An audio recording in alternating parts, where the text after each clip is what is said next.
За моей спиной развернулась настоящая интеллектуальная битва. Более 50 студентов с разных факультетов АГУ пытаются найти ответы на 3 извечных вопроса: что, где и когда. На сцене 10 команд, в каждой из которых по 6 человек. Преемники Геракла, дети Вассермана, посланники Фемиды, понты Пилата. Так оригинально звучат названия некоторых из них. Наша команда называется «Орел и решка». А почему такое название? Потому что мы географы, и мы связали такое название с глобусом, то есть с нашей землей.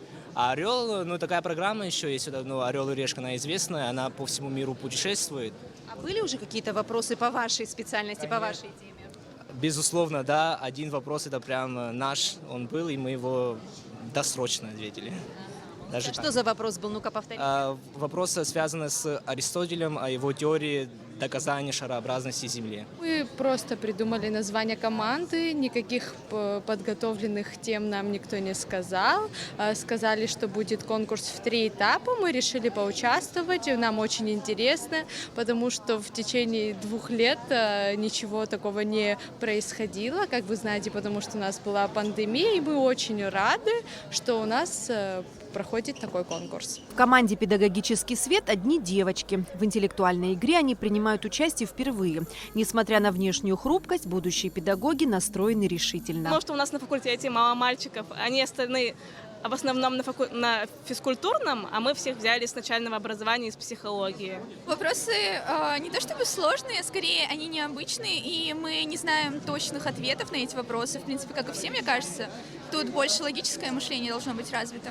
Есть вопросы, на которые мы правильно ответили, есть вопросы, на которые неправильно ответили, но мы хотим поблагодарить то, что они организовали такое мероприятие. Спасибо большое. Было интересно и будет еще интереснее. Ну вы как женская команда настроены на победу? В целом и в общем настроены на победу, да. Игра состоит из 3 этапов, в каждом из которых по 10 вопросов на самые разные темы. Правильные ответы участники пишут на листочках и сдают членам жюри. Исходя из ответов, начисляются баллы. Помимо эрудиции, требуется умение логично и последовательно рассуждать, искать пути, а это усложняется ограниченностью во времени. Возможности найти ответ в интернете нет. К тому же большинство вопросов построено так, что трудно поддаются Гуглу. Йосария, герой романа «Уловка-22», совершил множество взлетов и посадок на самолете. Какое прозвище было у Йосариана? Время.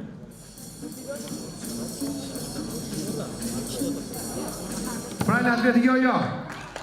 Прозвище основано на звукоподражании его фамилии. Из-за пандемии коронавируса в университете 2 года не проводились массовые мероприятия. Сезон было решено открыть интеллектуальными играми. Я поздравляю всех наших ребят с тем, что именно мы начали открытие нашего университета с интеллектуальной игры.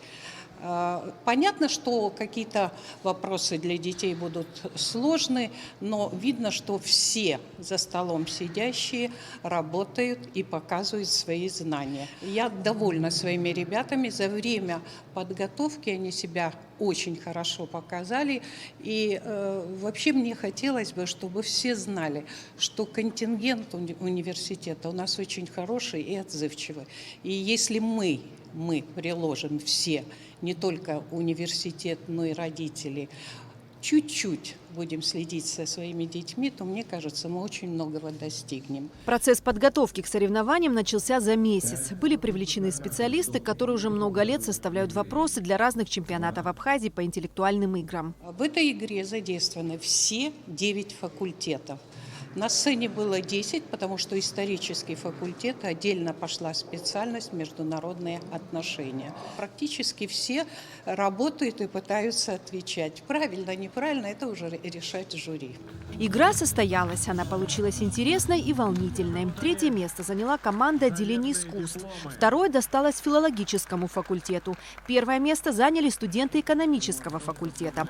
Согласно своему названию «Дущач», команда набрала максимальное количество баллов. Только не в нардах, а в интеллекте, логике и смекалке.